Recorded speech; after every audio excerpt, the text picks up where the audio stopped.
All right, Shalom Akim. I have a little update on the lesson on the strangers, cause did a lesson on the strangers about a couple of weeks back, and we went through the scriptures and show you the difference, in the Hebrew between the natural strangers, which is Nakaria and Zawar, and the unnatural strangers, which were Israelite foreigners, which the term there was gar, which meant sojourner.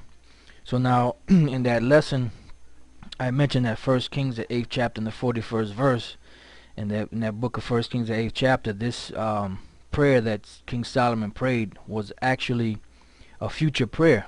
It was for the future.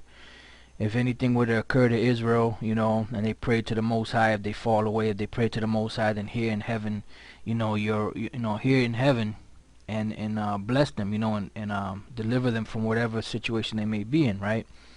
And then it goes on, to speak about a stranger that is not of thy people Israel.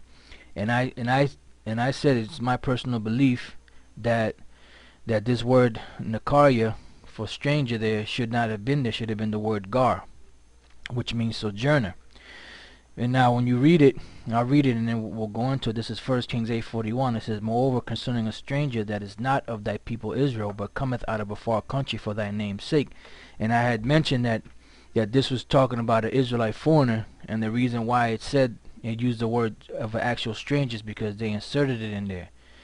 Because of the fact that it doesn't make sense that there's only, out of all the scriptures when you read them, there's only maybe 3 places where it bestows favor upon these heathens, the real heathens, and that's not the case. We know that only Israel is going to be delivered. So I did mention that the word that should have been here is gar, okay. But now, like I said, this is a future prophecy. This is a future prayer that King Solomon prayed for these particular strangers, which were Israelites. Now, let's say the case was that the word is actually stranger, nakar, as we see it there. Let's say that's the actual word that should be there. All right. Now, I'll read this again, and we're going to go through some other precepts just to show you that if they didn't insert this word here in this particular verse, then I'm going to show you other scriptures that prove that this was talking about Israelite foreigners, if the case be that this word is actually here. But it's my personal belief that the word there is gar, which means sojourner, which is an Israelite foreigner. But let me read this again and let's go through this lesson. It's going to be a quick lesson. Moreover, concerning 1 Kings 8:41, moreover, concerning a stranger that is not of thy people Israel, but cometh out of a far country for thy name's sake. Alright, so this is actually talking about an Israelite foreigner. Alright, but let's deal with this word Nakaria. Alright, I'm going to show you that this particular word here, even though it does mean heathen, there's certain times when it can apply to an Israelite. And I'm going to show you that. This is Genesis 42:7.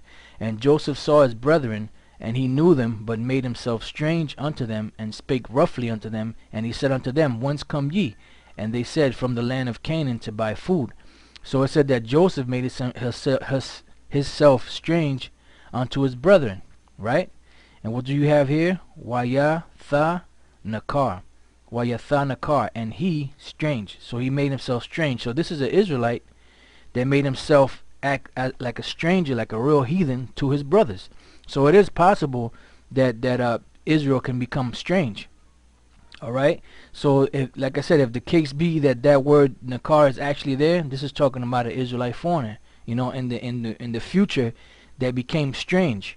And I'm gonna show you that. This is one example with Joseph, right? Now this is another example. Psalm 69:8. I am become a stranger unto my brethren, and an alien unto my mother's children. This is King David speaking, right? Praying to the Most High. Now what do you have there for the word stranger? Here it says wazar, which should have been zawar. Alright, this is an actual stranger also, zawar. And then what do you have here? Nakaria. Nakaria, which is what? An alien or a stranger. So basically he said he became a stranger, an alien to his own brothers and to his mother's children. So like I said, going back to 1 Kings, the 8th chapter, the 41st verse, when King Solomon prayed for these particular strangers, it was talking about Israelites that were going to become strange in the future. That's why I said, who are not of thy people Israel. What did it say in Hosea, the 1st chapter? That I will call them my people, which were not called my people. Who was he speaking to? Israel. He told Hosea to name those Israelites Lo Ami, or La-A-Im-Ya, not my people. Alright? Now, this is the book of Jeremiah 2:20. It says, for of old time I have broken thy yoke. This is the Most High speaking to Israel. Alright? And burst thy bands. And thou saidest, I will not transgress, when upon every high hill and under every green tree thou wanderest playing the harlot. Yet I had planted thee a noble vine, wholly a right seed. How then art thou turned into the degenerate plant of a strange vine unto me? And what do you have there for the word strange? Nakaria, which is strange. So the Most High saying, how did you make yourself strange? How did you become, I planted you, I did everything that I could do for you. I cultivated you, I planted you, I watered you, I watched over you, I made sure fruit grew on you, I made sure you were taken care of. It wasn't too hot, it wasn't too cold, you were fed, you know? How the hell did you become a strange, like a strange, a plant of a strange vine unto me? Why? Because they went into the other nations, took on their customs, and became strange. You know, their actual custom, they put them off. Some of them stopped circumcising their children. Some of them started shaving their beard, didn't wear their beard.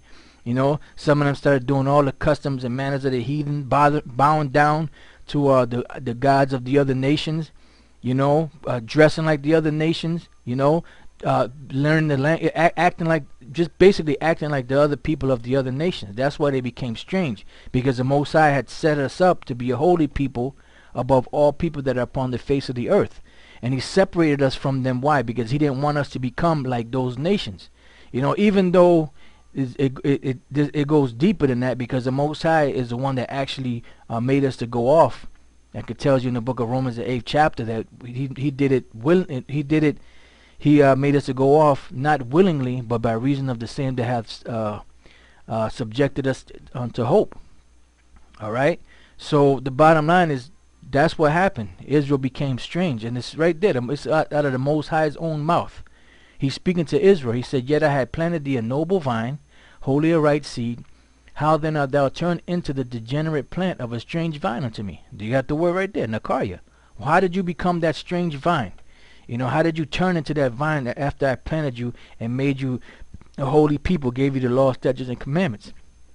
So there you go. So when King Solomon prayed that prayer in 1 Kings the 8th chapter, he was talking about Israelites that would become strange later on. And let's continue.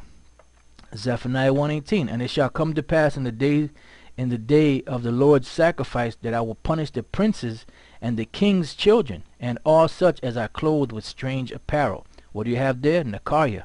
Strange apparel. What's that strange apparel? That's talking about taking on the customs of the other nations. Doesn't it say in Proverbs the 5th chapter, drink waters out of thine own cistern? What is your own cistern? Meaning your law, statutes, and commandments that the Most High gave to us. You know? And if you go into these other nations, them other nations are going to become a snare unto you. And it tells you that in the book of Leviticus. You know, that if you go into them other nations and do after the manner of their customs, the land where you are is going to spew you out, just like it spewed them other nations out for doing the abominations that they were doing. So you became strange unto the Most High, Israel. We all did at one point or another. And the word that's used there is what? Nakaria. Alright, now this is Romans 2:25. It says, for circumcision verily profiteth if thou keep the law. But if thou be a breaker of the law, thy circumcision is made uncircumcision. So who's the circumcision? It tells you in Romans 3:1 that it is the Jews. You know, what prophet didn't have circumcision? You know, much every way, because chiefly unto them was committed the oracles of the Most High. So the Jews that were in Jerusalem, Judah, Benjamin, Levi, right? They were the circumcision. Why? Because the laws were given unto them.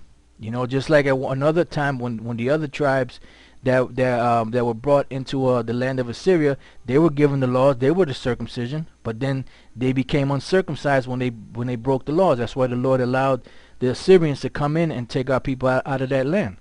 So it says, for circumcision verily profiteth if thou keep the law. But if thou be a breaker of the law, thy circumcision is made uncircumcision. And that's plain. If you're a Jew, right, and if you keep the law, statutes, and commandments,